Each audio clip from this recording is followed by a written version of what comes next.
sejahtera bagi kita semua. Saya Nadia Rasida. Pada kesempatan kali ini saya akan menyampaikan tentang anti perundungan. Sebelum itu, terima kasih kepada Bapak Kepala Sekolah maupun Bapak Ibu Guru yang telah mempersilahkan saya untuk berdiri dan berbicara di depan. Tak lupa juga kepada teman-teman. Teman-teman, apakah kalian tahu perundungan atau yang sering kita sebut sebagai bullying itu nyata adanya? Perundungan atau bullying itu merupakan tindakan yang tidak menyenangkan, baik itu secara fisik, verbal, nyata maupun dunia maya. Banyak sekali bentuk perundungan. Ada bentuk secara verbal yang sering sekali terjadi tanpa kita sadari, mencemooh, mengejek apa yang menjadi kekurangan dan keterbatasan bagi setiap orang. Yang kedua, adanya bullying terhadap fisik seseorang, baik itu memelak. Apa yang kalian pikirkan? Terlebih kepada pelaku-pelaku bullying, kalian tidak mengerti bagaimana situasi dan kondisi mental orang yang menjadi korban perundungan. Bagaimana status sosialnya? Apalagi jika orang tersebut memiliki keterbatasan sosial, kalian melakukan pemalakan terhadap orang itu. Sungguh sadis bagi orang-orang yang melakukan pembulian. Yang ketiga, adanya perundungan sosial. Orang yang menjadi pelaku bullying akan seenaknya merendahkan reputasi orang dan mementingkan reputasi dirinya sendiri. Mereka akan sengaja merendahkan apa yang menjadi harga diri seseorang dan mementingkan bagaimana harga diri sendiri. Untuk apa mereka melakukan itu? Untuk disebut sebagai jagoan, untuk mendapat julukan kalau aku nih yang paling kuat di sini. Dia lemah. Yang keempat, yang paling sering terjadi adalah cyberbullying. Terjadi di media sosial, menghujat, melakukan aksi teror. Untuk apa kalian melakukan hal tersebut? Meneror orang yang tidak bersalah, yang mempunyai kekurangan, baik itu kekurangan dari segi fisik, segi pikiran, segi prestasi, komunikasi, gender maupun status sosial.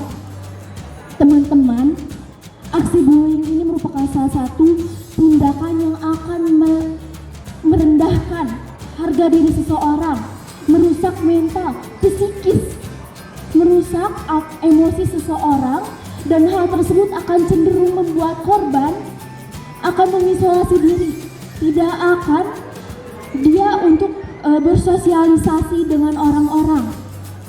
Coba kita bayangkan, Indonesia menduduki peringkat kelima setelah Maroko dengan data siswa yang mengalami korban bullying sebesar 41,1%. Data yang sangat besar. Harusnya Indonesia menduduki peringkat yang sangat tinggi dalam negara yang berprestasi, yang menghasilkan siswa-siswa yang memiliki bakat. Coba bayangkan saja, korban bullying sebanyak 25% menurut data statistik itu ditimbulkan oleh anak-anak milenial, anak-anak yang akan menjadi penerus generasi bangsa kita. Apa yang akan terjadi pada bangsa kita jika perundungan semakin sini semakin banyak? Bagaimana pada generasi-generasi? Akankah mereka mendapatkan keadilan sebagaimana yang terdapat pada sila? Keadilan sosial bagi seluruh rakyat Indonesia? Tidak. Untuk apa para pelaku bullying melakukan hal tersebut?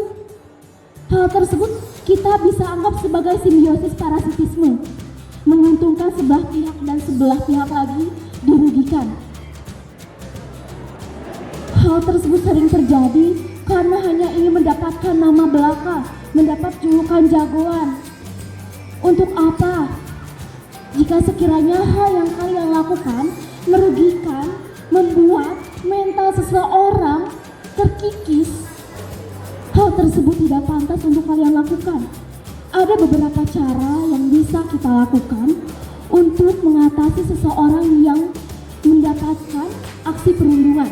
Saya sebut sebagai 5D. Yang pertama, ditegur.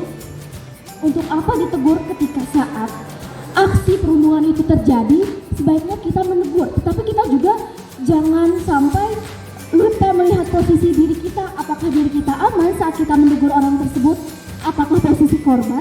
Ketika kita menegur, mengintervensi apa yang menjadi pelaku tersebut, apakah korban akan semakin rentan posisinya? Yang kedua adalah dilaporkan. Kalian yang menjadi korban bully jangan pernah takut untuk berspeak up. Kalian punya harga diri. Kalian harus mengutarakan apa yang menjadi keadilan diri kalian.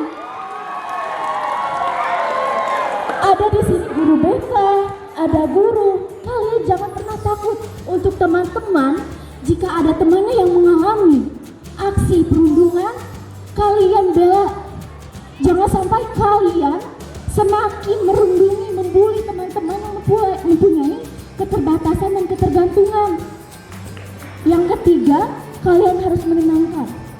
Saat aksi bullying itu terjadi, kalian bukannya malah menanya, kamu tadi diapain? Kenapa aja? No, jangan. Kalian menenangkan. Ajak dia bicara. Ajak dia untuk bergembira, untuk dia melupakan hal tersebut. Jika kalian menanyakan hal tersebut dalam waktu tersebut, itu akan semakin membuat mental seseorang itu menurun. Meskipun dia berbicara tadi aku tuh kayak gini, tetapi dalam hati kecilnya kalian tahu nggak sih? Sebenarnya dia tuh berbicara tetapi hati kecilnya tuh kayak sakit banget buat bercerita apa yang terjadi sama diri dia. Yang keempat, kita harus mengalihkan apabila hal tersebut terjadi.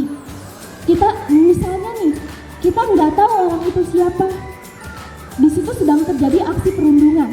Kita sebaiknya mengalihkan pembicaraan kepada si pelaku agar tidak ada celah pelaku untuk lebih mendalami aksi pembulian tersebut. Dan yang kelima adalah direkam. Kenapa harus direkam? Kan itu privasi, harga diri pelaku. Terus emang si korban gak punya harga diri yang udah diinjek-injek begitu aja sama